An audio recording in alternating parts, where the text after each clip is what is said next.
नमस्कार, मैं हूं अभिषेक तिवारी और आज मैं एक ऐसी पर्सनैलिटी के साथ में बैठा हूं जिनके बारे में आपने डेफिनेटली लास्ट कुछ जो हमारे हफ्ते गए उस न्यूज़ में आपने सुना होगा। इन्हें इनकी कंपनी को मिला है राजीव गांधी इनोवेशन अवार्ड। मैं बैठा हूं मिस्टर शिवराम जी चौधरी के साथ जो कि फाउंडर है कोड विद्या एडटेक प्लेटफॉर्म जो कि डील करता है बच्चों को कोडिंग सिखाने के अंदर और ख़ास तौर पे उन बच्चों को जिनकी एज का क्राइटेरिया है 6 से लेके 16 के बीच में। तो बात करते हैं आज शिवराम जी से, जानते हैं कि क्या है कोड विद्या, क्या इसकी पूरी जर्नी रही और क्या ये जो जो ये अभी अवार्ड मिला है रिसेंटली राजस्थान गवर्नमेंट के through Rajiv Gandhi innovation award, तो इसके बारे में भी जानते हैं। Sir Thank you very much. Thanks a lot. कैसी रही सर जर्नी, क्या है कोड विद्या, क्या ये अवार्ड है सर, थोड़ा सा इसके बारे में। ये बड़ी इंटरेस्टिंग जर्नी है। तो जैसा मैं एक पैशनेट एजुकेटर हूँ और एजुकेशन मेरा पैशन है और पिछले 2 डिकेड से मैं एजुकेशन में ही काम कर रहा हूँ। तो 2015-16 में मैं यूएस यूके के स्कूल्स में गया था। तो मेरे को पता चला कि वहाँ पे यूकेजी क्लास से बच्चों को कोडिंग सिखा रहे हैं और इस डोमेन में रहते हुए ये मेरा एक्सपीरियंस भी था। जब इंजीनियरिंग के स्टूडेंट टीचर बनने के लिए इंटरव्यू के लिए आ रहे हैं तो मुझे लगा कि there is a huge skill gap जो एजुकेशनल इंस्टीट्यूट्स फिल नहीं कर पा रहे हैं। फिर बहुत सारी रिपोर्ट्स ऐसी आ रही थी कि 2030 तक 78% of the jobs will be related to technology. तो मुझे लगा कि स्किल एजुकेशन में हमें छोटे लेवल से ही काम करना चाहिए। मतलब we should catch them early, जब वो स्कूल में हैं तभी हम काम करें। और टेक्नोलॉजी जो कोडिंग है वो रेलेवेंट लगा, तो हमने 2016 में कंपनी बनाई। फिर हमने एक टीम बना के करिकुलम डेवलप किया जो क्लास फर्स्ट से क्लास 10th का। तो 6 से 16 साल के जो बच्चे हैं उनके लिए उनके एज स्पेसिफिक करिकुलम डेवलप किया। फिर हमने 8 स्कूल के साथ पायलट किया। कोविड से पहले हम 50 स्कूल के साथ, इनफैक्ट 49 स्कूल के साथ काम कर रहे थे। देन कोविड हैपेंड तो स्कूल सारी बंद हो गई। तो that was a challenging time. हमें वहाँ से स्कूल से हमारे पेमेंट्स होल्ड हो गए and that was the point कि वहाँ सर्वाइवल का इशू नज़र आने लगा। But we pivoted to B2C that time and initially we got in traction from US and UK market, जो हमारे लिए बड़ा एक मोटिवेटिंग फैक्टर था। और फिर हमें सितंबर 21 में RBCF ने फंडिंग किया।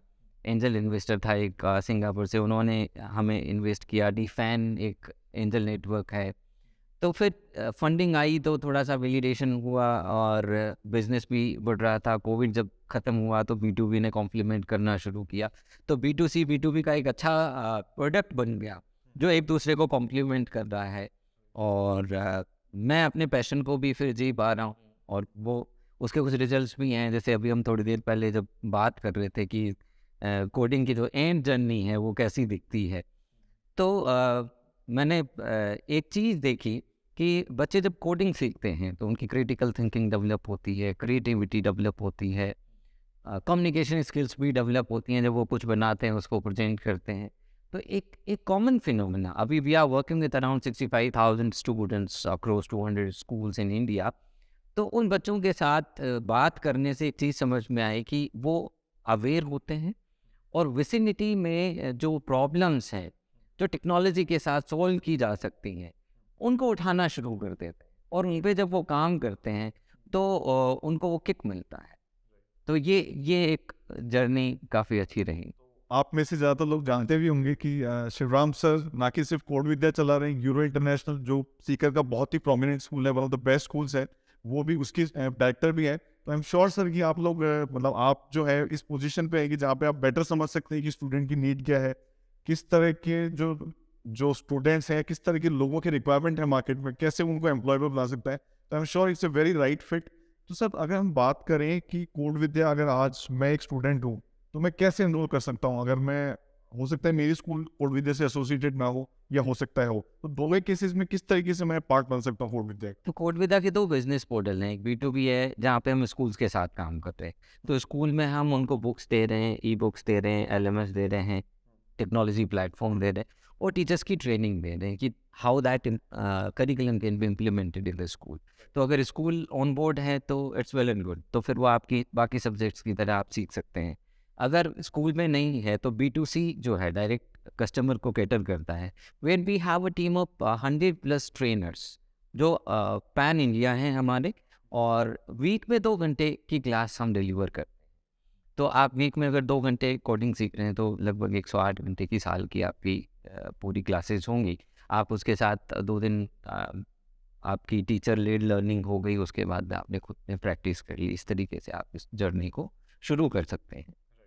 सर जैसे कि आज जो हमारा मेन एजेंडा है और जो सब लोगों को मतलब जनरली वो कौतूहल है कि ये राजीव गांधी इनोवेशन अवार्ड है, जिसमें कि सीकर का एक स्टार्टअप जो कि मतलब हम सभी के लिए बहुत ही प्राउड मोमेंट है, कैसे वहां तक वो पहुंचा और ये 75 रुपीज का चेक जो है इसका क्या करने वाली है कोड विद्या, ये सब लोग जानना चाहते हाँ, ये एक बड़ी इंटरेस्टिंग जर्नी है। तो थोड़े दिन पहले I30 का जो फंक्शन था उसमें विवेक ओबरॉय यहाँ आए, तो ये अनाउंस की शेखावाटी जो है वो एजुकेशन के लिए, अर्निंग के लिए जाना जाता है, लेकिन यहाँ पे एक भी स्टार्टअप नहीं है। तो आई वाज देयर, मैंने उनको कहा कि नहीं एक तो है।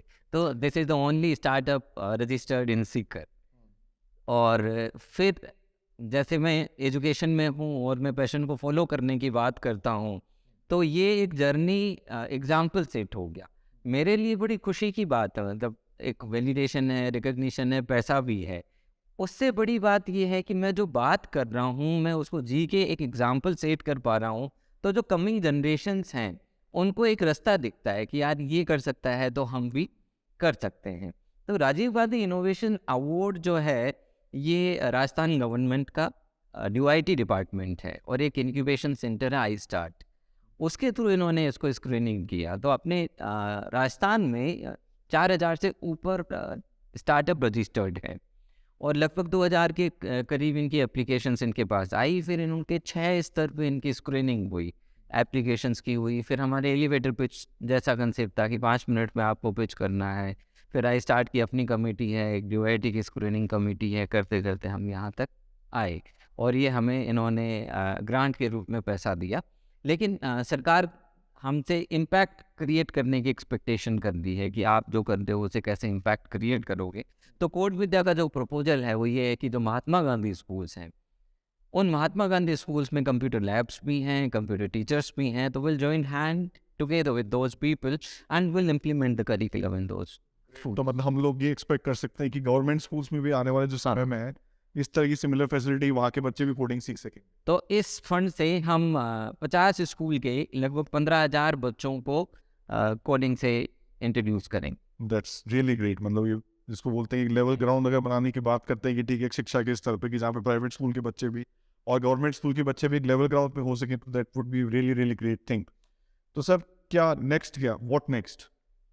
अगर हम कोड विद्या की बात करें तो स्किल एजुकेशन का जो नेक्स्ट पायदान है जो अपन बात करते हैं, तो आपके पास टूल आ गया, आप इस टूल को आप कैसे यूज करें। तो दूसरा है कि if you have idea and the tool, अब उसका है कि उसको मोनेटाइज कैसे करें। तो आप इंडिया उस स्टेप पे है जहाँ पे हम उनको एंटरप्रेन्योरशिप सिखा सकते हैं और फाइनेंशियल लिटरेसी हम सिखा सकते हैं। तो उसके बूट कैंप कोड विद्या अब शुरू करेगा एंटरप्रेन्योरशिप के और फाइनेंशियल लिटरेसी के। और यहाँ पे इस स्कूल में, यूरो स्कूल में, हमने ये एक्सपेरिमेंट इस बार किया कि 8th क्लास में हमने एंटरप्रेन्योरशिप करिकुलम को इंट्रोड्यूस कर दिया और काफ़ी बच्चे उस 8th क्लास का, जो अपने को लगता है कि यार ये तो बहुत छोटा बच्चा है, they are coming up with brilliant ideas. अब उसको एक स्टार्टअप की फॉर्म में लेके जाना, मार्केट में प्रोडक्ट को वैलिडेट करना, वो सारे स्टेप्स हैं। कैसे अपने को पिच करना है, कैसे फंड रेज करना है, इन सारी चीज़ों के बारे में हम इन बच्चों से बात करेंगे। और मेरा ये मानना है कि हर बच्चे को इतना फ्रीडम होना चाहिए कि वो अपने पैशन को फॉलो करने के लिए, लेकिन हम उनको दिखाएं क्या ऑप्शंस हैं आपके पास में। तो लिमिटेड ऑप्शंस थे। अब आप करियर काउंसलिंग की बात करते हैं, तो पिछले दिनों करियर काउंसलिंग था अपने स्कूल में, तो काउंसलर्स ने बोला कि you have more than 350 options. तो अगर मैं being educated in this domain for the 20 years, मेरे को आप बोलोगे तो 20 करियर ऑप्शन से ज़्यादा मैं भी नहीं गिना पाऊंगा। तो 350 करियर ऑप्शन है, उनको अवेयर करो, उनके लिए उनको तैयार करो। तो सर क्योंकि आप एक स्कूल भी ऑपरेट कर रहे हैं और कोड विद्या के फाउंडर हैं, तो अगर मैं बात करूं जो ऐसे स्टूडेंट्स हैं जो कि यूरो स्कूल का पार्ट है, तो उन्हें क्या स्पेसिफिक एडवांटेज है, मतलब जो कि शायद उन्हें हो सकता है कि बाकी स्कूल्स में ना मिल रहे हो, बट क्या यहाँ पे हमें यूनिक एडवांटेज उनको मिलता है?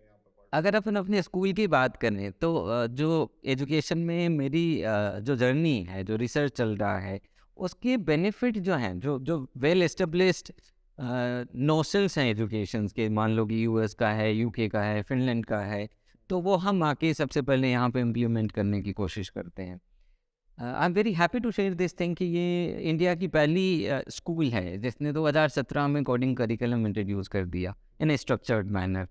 और हमारे यहाँ से अब तक 3 बच्चे Google learn to code challenge जो है उसमें निकल चुके हैं। उसमें हर साल 18 बच्चे पैन इंडिया उठाती है। पिछला जो चैलेंज था उसमें 2 बच्चे एक साथ हमारे स्कूल से निकले। उनमें से एक बच्चा जो है वो यूएस की अभी एक यूनिवर्सिटी में गया, उसको अराउंड 47 लाख का स्कॉलरशिप उसको मिला है। हैप्पीनेस करिकुलम हमने यहाँ पे लागू कर दिया, जैसे मैंने बताया एंटरप्रेन्योरशिप करिकुलम लागू कर दिया। तो मेरी जो लर्निंग्स हैं वो मैं इन बच्चों के साथ शेयर करता रहता हूँ। मैं बहुत स्पेसिफिकली ये बताना चाह रहा हूँ कि हम फोर्स नहीं कर रहे हैं। हमने किसी भी चीज़ को बच्चों पे फोर्स नहीं किया कि आपको सबको कोडिंग करना ही पड़ेगा। This is the option. आपको जैसे आप मैथ्स पढ़ रहे हो, हिंदी पढ़ रहे हो, एसएससी पढ़ रहे हो, वैसे आप कोडिंग को भी पढ़ो। जब एक एज के बाद में 9-10th में जब सब्जेक्ट लेने की बात आ रही है या आपको प्रोफेशनल फील्ड चुनने की बात आ रही है, तब आप ये डिसाइड करो कि ये आपके लिए एडवांटेज है तो you can continue it, otherwise you can drop it, but somehow it will contribute to your professional life। ये बिल्कुल। तो सर आपने पूरा एक्सपीरियंस अपना शेयर किया, तो आई एम श्योर कि बहुत सारे ऐसे लोग होंगे जो कि स्टार्टअप की इस मतलब जर्नी में कहीं ना कहीं किसी न किसी पॉइंट पे होंगे या उन्हें मतलब डायरेक्शन की ज़रूरत महसूस हो रही होगी। जिस लेवल पर आज आप हैं या जिस तरह का फंडिंग आज आपने जो गवर्नमेंट ऑफ राजस्थान के थ्रू इस इनोवेशन अवार्ड के थ्रू आपने उठाया, तो आप कैसे क्या मैसेज आप देना चाहेंगे जो बडिंग एंटरप्रेन्योर्स हैं, जो ऐसे जो लोग हैं जो कि ऑलरेडी स्टार्टअप की किसी न किसी फेज में हैं, उन लोगों को आप क्या मैसेज देना चाहें? देखो, स्टार्टअप जो है ये एक ब्यूटीफुल जर्नी है, लेकिन it is full of struggle. ये इजी जर्नी नहीं है, बट इट्स इंटरेस्टिंग, बहुत सारी लर्निंग भी है। तो आपको ये क्लियर होना चाहिए कि आपका जो प्रोडक्ट है वो स्केलेबल है। अगर वो स्केलेबल है तो आप उस पे काम करते जाएं। आपको अप्स एंड डाउन्स भी आएंगे। कई बार तो हमारे हमारे स्टार्टअप में भी सिचुएशन आएगी, कैश क्रंच था, लेकिन कहीं ना कहीं रास्ते निकल जाते हैं अगर आप परसिवियरेंस को फॉलो करते हैं तो मेरा एक ही सजेशन है बडिंग एंटरप्रेन्योर्स को कि आप उस नेटवर्क का हिस्सा बने। जैसे अपने राजस्थान में आई स्टार्ट है, वहाँ पे आप रजिस्टर करें, टाई में रजिस्टर करें, टाई के इवेंट्स में आप जाएं, तो वहाँ पे वो जो पैशनेट पीपल हैं जो एंटरप्रेन्योरशिप के लिए, वो अपने आइडियाज़ को शेयर करते हैं। और आपकी बहुत सारी प्रॉब्लम्स ऐसी हैं जो आप फर्स्ट टाइम फेस करते हैं, लेकिन आपके वो एंटरप्रेन्योर्स उनको ऑलरेडी कर चुके हैं। तो आप उनसे simple interaction over cup of T, you can discuss the problems and you can get the easy solutions जो आपको कई महीनों से परेशान कर दें। तो आप उस नेटवर्क का हिस्सा बने और ऐसे इवेंट्स में आप पार्टिसिपेट करें, तो आपको अपने आप मेंटर्स, एडवाइजर्स और रास्ते मिलते जाएंगे। Great sir. और मैं ही मानता हूँ कि ये शायद कुछ साल पहले या कुछ समय पहले तो ऐसा था कि ये जो स्टार्टअप का कॉन्सेप्ट था काफ़ी लोगों के लिए एलियन था। हमारे जो ट्रेडिशनल जो पेरेंट्स थे उनके लिए काफ़ी डिफरेंट सा कॉन्सेप्ट था या जिसको वेल एक्सेप्टेंस नहीं थी। बट खास तौर पे अब जो भी मेन स्ट्रीम में जैसे शार्क टैंक जैसे भी जो प्रोग्राम्स हैं जो सोनी टीवी पे लाइव हो रहा है, इस तरह की जो प्रोग्राम्स आने लग गए तो काफ़ी एक्सेप्टेंस बढ़ गई है। तो मैं सर आपसे ये पूछ रहा हूँ, when could we see code with on shark tank? Let's see, we are open for the west. कब होता है? बिल्कुल, definitely I will be looking forward कि आप शार्क टैंक भी जाएं और उससे भी बहुत आगे जाएं।